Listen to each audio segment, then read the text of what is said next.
It's the SKOR North Twins Show. All right, SKOR North Twins Show, back at full strength. We've been sporadic at full strength. I took a honeymoon. There's been holidays. There's upcoming holidays. Twins aren't really making any free agent hot stove moves. The only thing we talk about, our front office, and now even more possibly ownership changes. I did a ridiculous deep dive for about an hour and a half last night on Justin Ishbia and his business upbringing, who he is. Would even the MLB owners approve of him, too, which is something I don't think has really been discussed or broached yet. And we also just might be putting the cart before the horse, because who knows if the Ishbias land this team. I think it could happen. But are they the only name that's, like, been out there, right? Like, there's been some speculation, but in terms of, like, verified interest, they're the only, the Ishbias are the only name, right? Correct. I heard, I know you guys are probably dying to know this and hear this. I'm surprised I didn't tell you about it when it happened. I think it was the weekend of Thanksgiving, but an in-law and a friend told me that some real estate investment guys approached him about wanting to buy the Twins. And I said, that's good to know. Thank you for the intel, but I don't know who any of those guys are. Wait, I didn't specify. Did they approach names. anyone who has, like, power with the Twins? You're saying they approached your. They told me this was a family, an in-law of a person in my family who said, well, let me do that math. Yep, my sister's father-in-law. Okay, we'll just go with that. I only have two sisters. If you know any of my sisters somehow, you can deduct which one, I guess. But he told me that some investors approached him about wanting to buy the Twins. Why would they approach him? I don't know. To be honest, I have no idea. I was being very cordial and polite, and I said, "Oh, that's very interesting." And that was the extent of that ownership scoop that I got. Well, you're doing great work insiding there. Yeah. Yes. People are approaching people constantly. Yep. I saw a guy on the street, and he said, Yep. hey, sports dad, do you think I could buy the Twins? And I said, absolutely. Pretty much Have a great the same day. thing. Hello. Pretty much the same Bye. thing that happened. Pretty much the exact same thing that happened. So they weren't the Ishbias. What have you learned in your deep dive about the Ishbias? Okay, so the Ishbias. Here's what I have gathered here. Matt and Justin Ishbia. So they are from Michigan. They have some Midwest roots, which is, I think, for Minnesotans is obviously very important. We love us some Midwest guys, and these two dudes from Michigan spent time at Michigan State. I always laugh sometimes, like, at Michigan and Ohio, because, like, especially Ohio, like, do you guys consider Ohio the Midwest? Just like a quick little side street here. It's very fringe Midwest, but I feel like when you talk to people from Ohio, like Cleveland, especially Cleveland people, they feel. And by the way, like Cincinnati feels southern. It almost feels like Cincinnati's almost more like Kentucky. They're exiled from Ohio, basically. It's the difference between Washington, D.C. and Baltimore. Yeah. They're side by side. Baltimore's a very southern city, and right. D.C. is not. It's very cosmopolitan. So Yeah. Jud's totally right there. It's more. It feels like Cleveland's more East Coast personality than Midwest, in my opinion. No, I think that's accurate. That's fair. So here's what I have kind of gathered from these two. So obviously Matt is the majority owner of the Suns. Justin is more of the minority owner. He owns less stake in the Suns, where Matt is more the principal front-facing guy of the owner of the Suns. He even put out that tweet yesterday that's kind of going viral right now. Some Twins fans are even grabbing that. They have slashed, the Phoenix Suns that is, a ton of their concession stand prices. I mean, like, slashing hot dogs and water and nachos, pretzels to $2. He basically said, I walked around the concourse, looked around and said, how does a family of four go to a game? Which is accurate. I mean, this is a nationwide problem. I mean, outside of what these guys doing this in Phoenix, in Atlanta, I know Mercedes-Benz Stadium, they have kind of family-friendly-ish prices, but they're doing, good work to try to get fans to get in there and stuff, which could be interesting for Twins fans if this were to take place. Does that similar type of thing happen at Target Field, which would be very interesting to see? Well, they will have to, and I'll shut up here, but, they have to do stuff like that if they buy this team, because the first thing on your list should be get the fans to love the ownership group for the first time in a long time. And even if it's cutting concessions or whatever, like there should be a list of things, and that should be on the list for sure. Yeah. And it does feel that if it's the Ishbias or anyone, Twins fans are starved for a new owner. Like, I'm not saying it doesn't matter who owns this team, because it certainly does. But they are starved for someone not named Pohlad to own this ball club. So if you combine the net worth, by the way, of Justin and Matt, their net worth is close to $15 billion. If those guys were to own the Twins, the Ishbia family, the brothers were to own the Twins, they would be the second richest owners in terms of net worth in Major League Baseball. Only Steve Cohen is worth more than that. So, which is very interesting to me, because obviously the Pohlads at one point were the richest owners in baseball, by the way, so it didn't really technically translate to the baseball team. Carl tried to contract the team. Yeah, a little bit of caution with that, but it is interesting to say that if they were to purchase the Twins, that their net worth would be one of the richest in all of the sport. Yeah, well, and that is interesting, and sometimes it matters, but most of the time it does. Like, the net worth of the owners generally doesn't matter in baseball as much as fans and media would hope. With one major exception, Steve Cohen. I was looking this up on Forbes. So we don't have like the 2024 Forbes report. We've got the one from the spring of last year that kind of recapped the 2023 fiscal season. And most teams, there's like two teams that weren't operating within the confines of their revenue structure. And that would be the Mets, who, according to Forbes, took a $300 million operating loss on their 2023 team. Because Steve Cohen said, I just want to win. So I'm just going to go get a bunch of players and sign ridiculous contracts. Then they kind of scaled back and actually got better. They scaled back and then went further. And then the Padres are the only other team that for the 2023 season took a 9-figure operating loss, according to Forbes. But the other 28 owners either took a smaller loss or took a profit, because they all operate not based on their net worth. They operate based on how much revenue comes into their franchise year to year, and they're being responsible business owners. The interesting thing about the Ishbias, though, and it's clear with Matt with the Suns, and it sounds like Justin really wants to buy a baseball team, is it sounds as if they both love the sport, right? Like Steve Cohen's like, I don't care. I just want to win, and I love baseball. Yeah. So if Justin buys the team, his net worth does actually play a role if he comes in and says, I want to go sign free agents. I want this team to be good. I want this team to not just be profitable, but more importantly for him, contend for a World Series. So, but Dex, get to the point about the approval process potentially, because I think that you sent us that clip yesterday. I think that is a really interesting conversation as to why such a rich group and seemingly a guy that loves baseball might actually be a red flag guy for the other owners.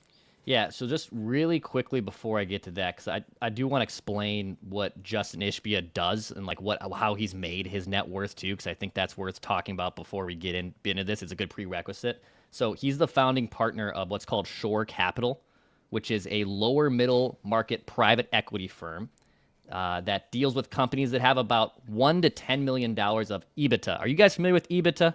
Do you know what EBITDA stands for? Not enough to explain it on the show, but it's like essentially the value of your startup or your business, right? All the finance bros and gals who are listening to this show are either like applauding or they're screaming their heads off listening to me try to explain some of this stuff. But EBITDA stands for earnings before interest, taxes, depreciation, and amortization, and a metric used to evaluate a company's operating performance. So what Justin's company does is he takes up a bunch of small like-minded companies. For example, a bunch of healthcare clinics, veterinary clinics, rehab centers. He buys up all these small ones, combines them into one big equity firm or one big business, and then sells it. So he takes up all these kind of smaller businesses, creates a kind of powerhouse equity of all these types of business, and then sells it. That's how he's made a lot of his money. So Judd's point of the MLB ownership approval process, and this also dovetails to what we just talked about with Steve Cohen. So David Sampson who hosts the Nothing Personal podcast on the Le Batard Network. David Samson is the former president of the Marlins. He was with the Expos. He's been involved in some shady stuff before, but he does have some, hence his name of his podcast, very strong opinions.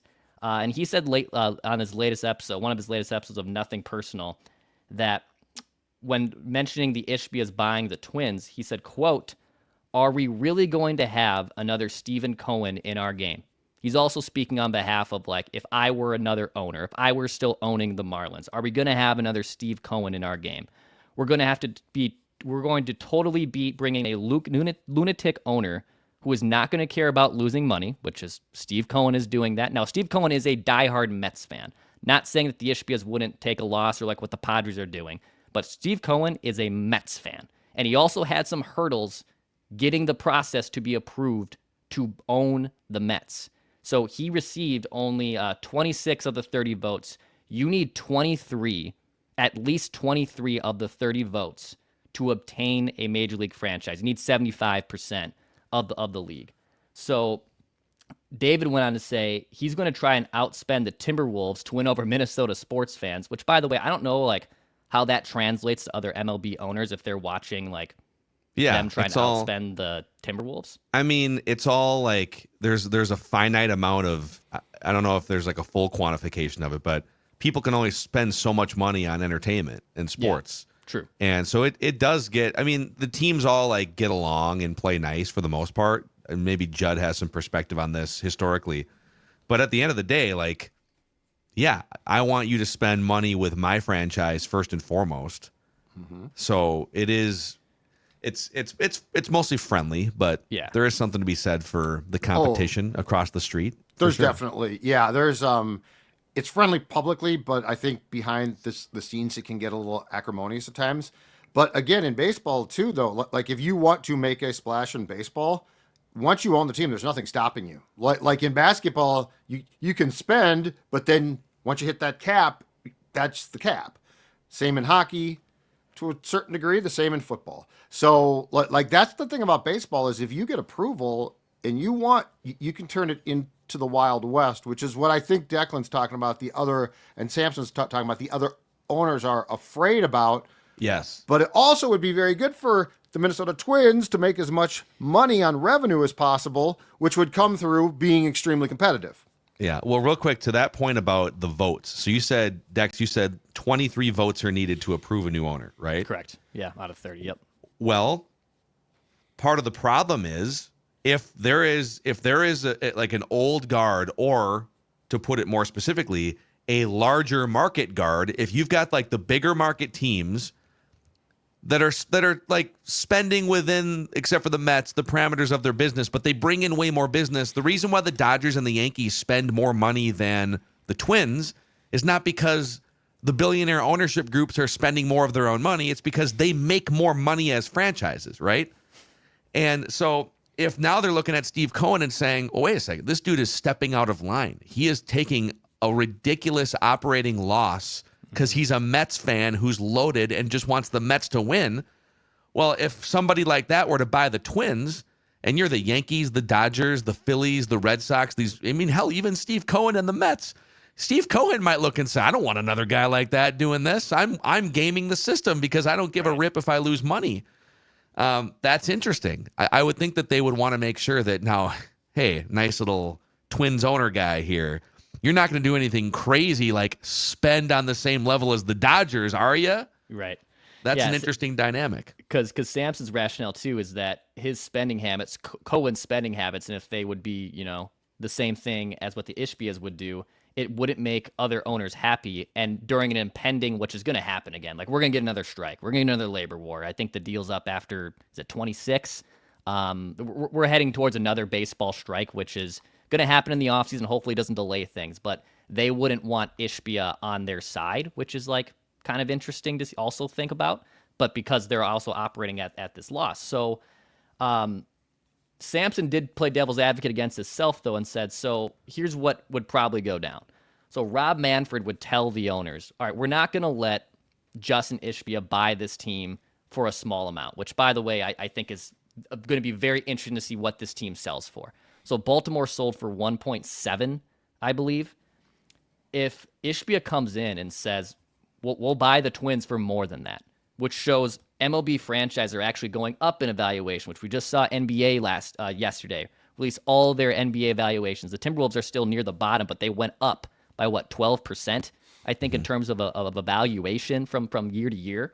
So if they can prove that, hey, the Twins, we're going to sell them for close to 1.9 or 2, which I don't think happens. But let's just say it sells for more than Baltimore. Well, that proves that MLB franchises are actually going up in evaluation. That's good for business. But where he has some pauses, if Ishbia says, you know what, I'm just going to play a 1.3 for these guys, I think there'd be hurdles. I think there'd be, he thinks, David Sampson that is, there'd be hurdles into getting that approved from other MLB owners. Dude, baseball rejected Mark Cuban like 10 years ago because they thought he's going to shake things up too much. Yeah, the Cubs. He's going to have too much fun with that team, and we can't have fun.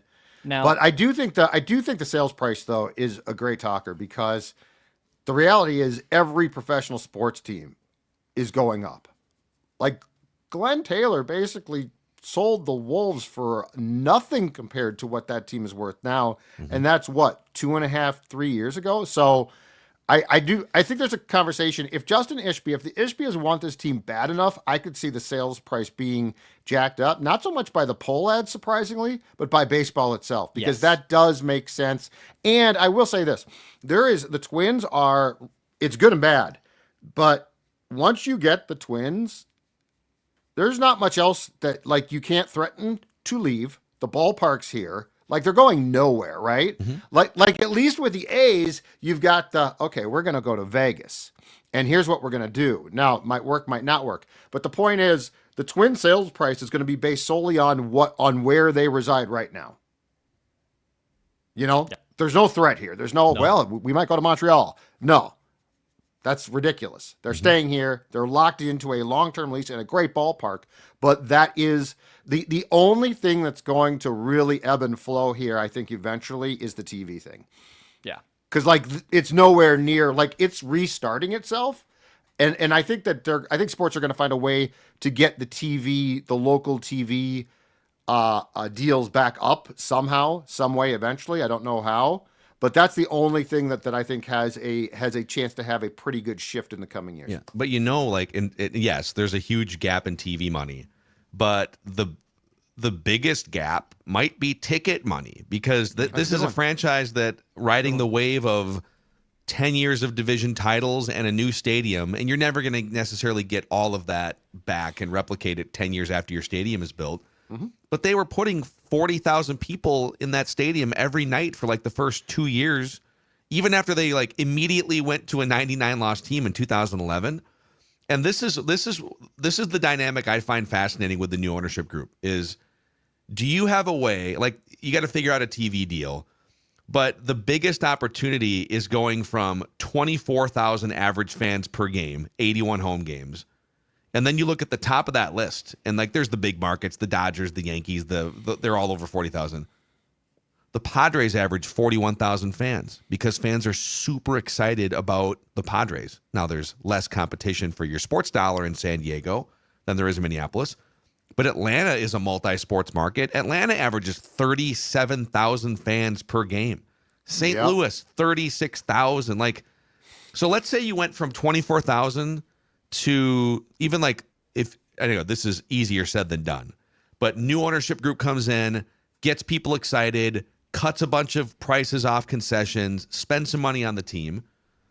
If you put an extra 11,000 fans, I'm just gonna do this math on the fly, times 81 home games, and then I don't even know what the average ticket price is. Let's say the average ticket in concession, let's say the price on everyone's head is like $75 or something. All right. Times $75 per head when you walk in the door.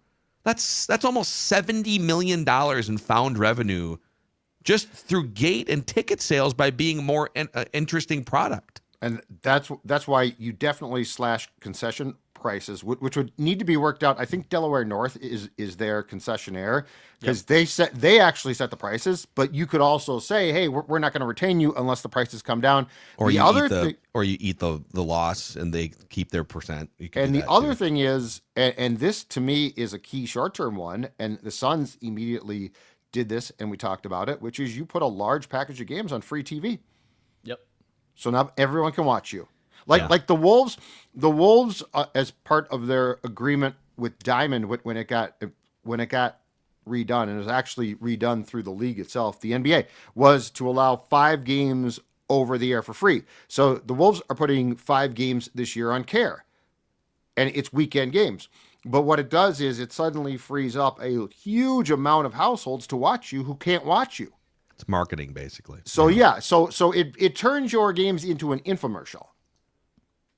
And if the Twins, like the Ishbias, are probably smart enough to say, we need to do something to get everybody involved. We can't just like market to our fans, because your fans are your fans. They're disenchanted right now, but they're still Twins fans. Yeah.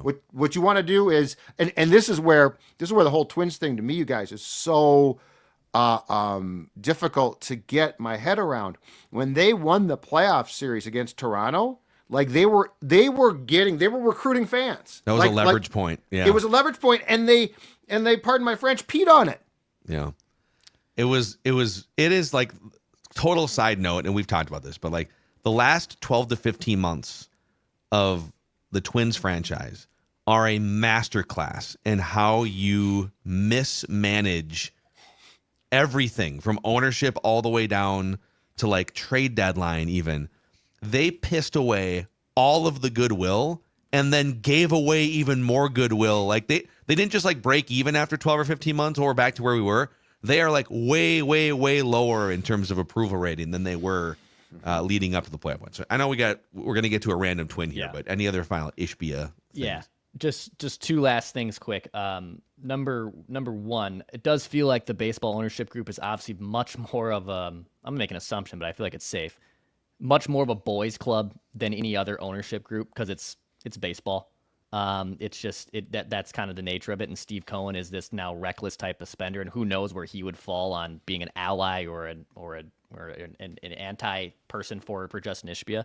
But I will say, because I think some Timberwolves fans are looking at like the A-Rod lore thing of like, where'd they get this money and did they have enough money? The Ishbias, at least Justin, was vetted by 30 NBA owners and said, you're good. Like finance-wise, you have the money, you have the capital, you're good. So I don't think it'll come down to that for Justin's sake when he purchases the Twins, because I think at least, even though they're in 2 different type of companies, I'm not saying it's going to go completely smoothly down the highway, but they do have a history, the Ishbias, of having legitimate businesses that are producing revenue and they have the capital to purchase the team. So I don't think it'll come down to like Justin Ishbia is looking for a bunch of random limited partners because he doesn't have the cash flow to buy them. Yeah. I legitimately hope that Justin Ishbia becomes the owner of the Twins without obviously knowing what like option B or option C is. But it would seem that someone who is passionate, a family that has looked at the fan experience in Phoenix on the basketball side and said, you know what we could do for some goodwill here? Let's lower consent. Like just the way that they care. And now obviously the Suns are not performing at the level that they thought. So there's 2 conversations. How much do you care and how much are you willing to like pump in? Right. And then how effective is your actual operation at creating wins in the sport that you operate in? Well, and if you come in and fire Falvey and the boys, right, do you then try to have a ton of influence on the decisions, or do you hire someone who's really good at the decisions and trust them? Yeah. Which is the preferable path, but that's a whole different thing. All right. Baseball. Time for a random twin of the week here. Quick mention that today on this Thursday here is the last day, 8 p.m. tonight Central Time, to get in on the SKOR North holiday auction. SKORNorth.com keyword auction. SKORNorth.com keyword auction. Some really cool packages and items for you. The 2024 quad hauler from Pleasureland RV available for auction right now. Golf lesson and 10-hour pass from Swing Lab. A Canadian fishing package for 4 at Fletcher Lake Lodge. So many cool things. SKORNorth.com, keyword auction. Put in your bids before 8 p.m. Central Time tonight on this Thursday here. So, okay, random twin of the week. Judd has the random twin. Last week or 2 weeks ago or whatever, 3 weeks ago, I don't even know. Kyle Farmer was the most recent random twin. Before that, it was Jock Jones, Donnie Barrels, Joe Mays, and Rich Becker. I have 24 wins all time. Declan has 22. Judd has 19. It's losers out every week, so Judd's going to send in his clues here to us. We can shout out answers whenever we want to. If one of us hits a third strike, the other one wins automatically. Here we go. All right. Clue number 1. This random twin was signed as an international free agent, but not by the Twins. Weird stat about this random twin. He was picked off second base twice in a single season, leading MLB in that season in that category. Because who gets picked off twice second base in a single season? Someone who's not paying attention. That's correct. That's who. That's correct. This random twin made his big league debut in June of 2015.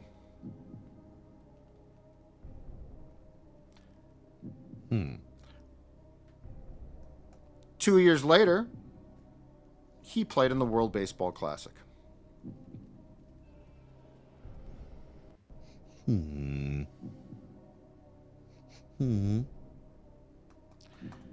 This random twin over a 9-season career has a 9.7 WAR.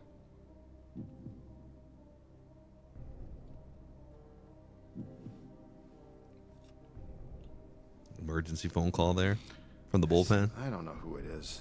Somebody bothering me. But I just hit the red button because the random twin of the week is far more important. His career best single season WAR was 3.8. So again, over 9 seasons, it's 9.7. But best single season WAR was 3.8. Does that come with the Twins? No.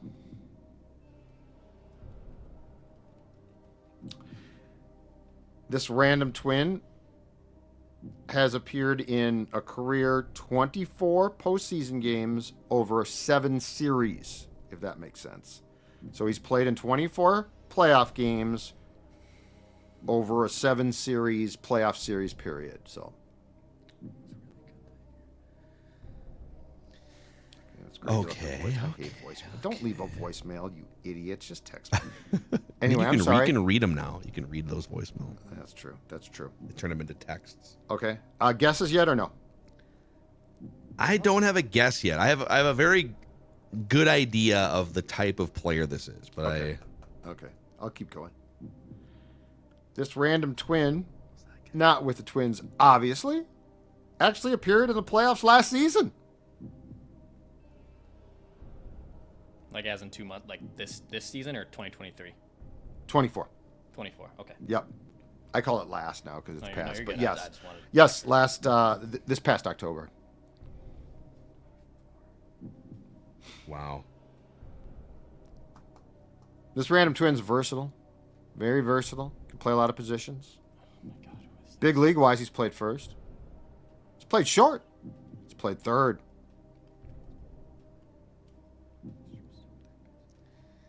Okay. Is this Gio Urshela? Oh, God bless. This is God Gio Urshela. Oh, he's the that lucky makes fella. Phil a happy fella. And the Yankees lead 6-4. A happy fella. You guessed Gio Urshela. And Gio Urshela hits a high fly deep to left field. That was deep in my notes. Is gone. That was deep in my notes. It's a 2-run homer for Gio Urshela. He's a happy fella, making Yankees a happy fella. And the Yankees lead 5-1. Susie? Well, let me tell you, John, right now, here's what I think. This is a bunch of crap. Gio Urshela. Gio Urshela, the much-traveled Gio. 9 seasons, something like 7 teams. Anyway, yes. He had like one awesome year with the Yankees, though, right? That's when he got 3.8. That's when his 3.8 WAR. I think his Twins WAR wasn't bad. It was like 3.0. Yeah, he was fine. His WAR ordinarily has been like point something. It's not great. Yep. All right, there it is. So Dex will give out the clues okay? for the next That's one. fine. No, I'm not. That's fine. It's very weird what like the ones that upset you and don't. Well, like I can't that's figure an it out area sometimes. like I should get. So it depends on the era and the timeline. But you, Urshela, like to me, that's prime Declan. How did I not know that? Yeah, It is. Yeah, I would you say seem like anything in like like the Bomba Squad era, kind of a few years before and after, when I checked out of the beat, and let's Checked out of the Twins a little bit. Couldn't. But that's anyway, prime territory for someone. But Dex, great work, great work. We now know more about the Ishbias because of you. Thank you very much. Thank you. I do hope they get the team. I'm with both of you on this. So we'll see. All right. Take us home, Dexter. That's right. Hit the like button, subscribe button on the SKOR North Twins channel. If the Ishbias buy the Twins like on Christmas Eve or something, we'll do an emergency episode. It'd be very hilarious if that happened. We will. Let's do it. Be And impressive. we'll, if Josh Staumont, if they find some reliever on December 29th like they did last year, we'll jump on for that as well. Please do something. Hit the like button, subscribe button on the SKOR North Twins Show.